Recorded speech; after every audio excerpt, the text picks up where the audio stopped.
Hello guys, প্রথমে জানাই আন্তরিক শুভেচ্ছা অভিনন্দন ভালোবাসা কায়েমস লার্নিংয়ের অপর একটি ভিডিওতে। সো আজকে আমি যেটা বলতে চলেছি সেটা নাউন সম্পর্কে। সো আজকের ভিডিওটা সম্পূর্ণ করলে আপনার নাউন সম্পর্কে আর কোনো ধারণা আর কোনো ডাউট থাকবে না। চলেন লেটস বিগিনিং। প্রথমে আমরা দেখে নেব নাউন কাকে বলে। যে শব্দ দ্বারা কোনো ব্যক্তি বা বস্তুর ইত্যাদি নাম বোঝায় সেই শব্দকে আমরা নাউন বলে থাকি।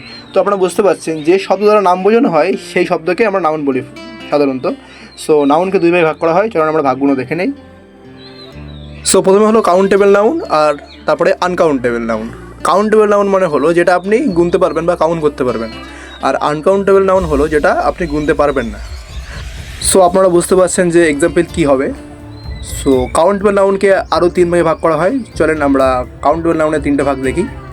তিনটে ভাগ হলো প্রপার নাউন, কালেক্টিভ নাউন আর কমন নাউন। প্রপার নাউন অর্থাৎ সংজ্ঞাবাচক, কালেক্টিভ নাউন অর্থাৎ সমষ্টিবাচক, আর কমন নাউন অর্থাৎ জাতিবাচক। প্রত্যেকটা নাউনের আলাদা আলাদা করে ডেফিনেশান আমরা পড়ব।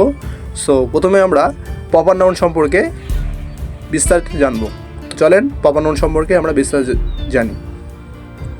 প্রপার নাউন হলো এক ধরনের বিশেষ্য যেটি দ্বারা কোনো নির্দিষ্ট ব্যক্তি, স্থান, বস্তু বা ঘটনার নাম বোঝায়, তাকে প্রপার নাউন বা বিশেষ্য বলা হয়। তো আপনারা বুঝতে পারছেন এখানে কোনো নির্দিষ্ট স্থান বা নির্দিষ্ট ব্যক্তিকেই বোঝানো হবে, বুঝতে পারছেন আপনারা। তো এক্সাম্পল আমরা দেখে নেই কি, যেমন ভারত, রামশ্যাম ইত্যাদি। নেক্সট কালেক্টিভ নাউন হলো এমন একটি বিশেষ্য যা একটি দল, গোষ্ঠী বা সম্প্রদায়ের মতন একাধিক ব্যক্তি, প্রাণী বা বস্তুকে একত্রিতভাবে বোঝায়। তো বুঝতে পারছেন আপনারা যে এখানে একটি দল বা একটি গোষ্ঠীকে একত্রে বোঝানো হবে। যে শব্দ দ্বারা একত্রে বোঝানো হয় তাকে কালেক্টিভ নাউন বলা হয়। সো এক্সাম্পল বুঝতে পারছেন আপনারা, এক্সাম্পল দেখলে সম্পূর্ণ ক্লিয়ার হয়ে যাবে, দল, পরিবার, ছাত্রছাত্রী।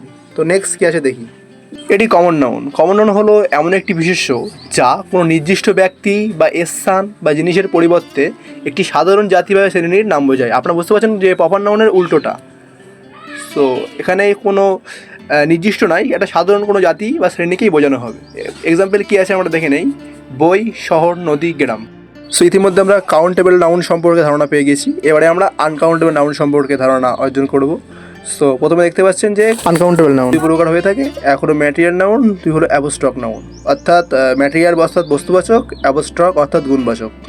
সো আমরা এই দুই ভাগের নাউনকে আলাদা আলাদা করে ডেফিনেশন করব। চলেন আমরা দুই ভাগের নাউনকে আলাদা আলাদা করে দেখাই। প্রথমটি হলো ম্যাটেরিয়াল নাউন। ম্যাটেরিয়াল নাউন হলো এমন একটি বিশেষ্য যা কোনো পদার্থ, উপাদান বা জিনিসকে বোঝায়। তো বুঝতে পারছেন এখানে কোনো পদার্থ, উপাদান বা জিনিসকে বোঝাবে যেটি আপনি টাচ করতে পারবেন। কি এটা কি, যা ইন্দ্রিয় দ্বারা উপলব্ধি করা যায়। সো বুঝতে পারছেন যে এক্সাম্পল কী আছে, সোনা, রূপা, কাঠ, এগুলো আপনি টাচ করতে পারবেন। সো এগুলো ম্যাটেরিয়াল নাউনের মধ্যে পড়বে। চলেন নেক্সটটা দেখে নিই। সো নেক্সট হলো অ্যাবস্ট্রাক্ট নাউন।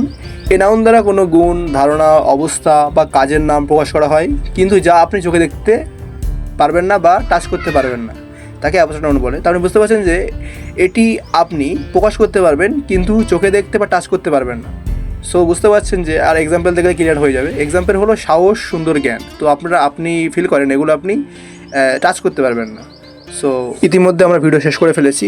আপনি হয়তো নাউন সম্পর্কে ধারণা পেয়েছেন, আশা করছি আর নাউন সম্পর্কে কোনো ডাউট থাকবে না।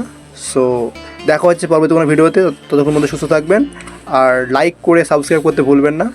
সো চলেন, আল্লাহ হাফিজ।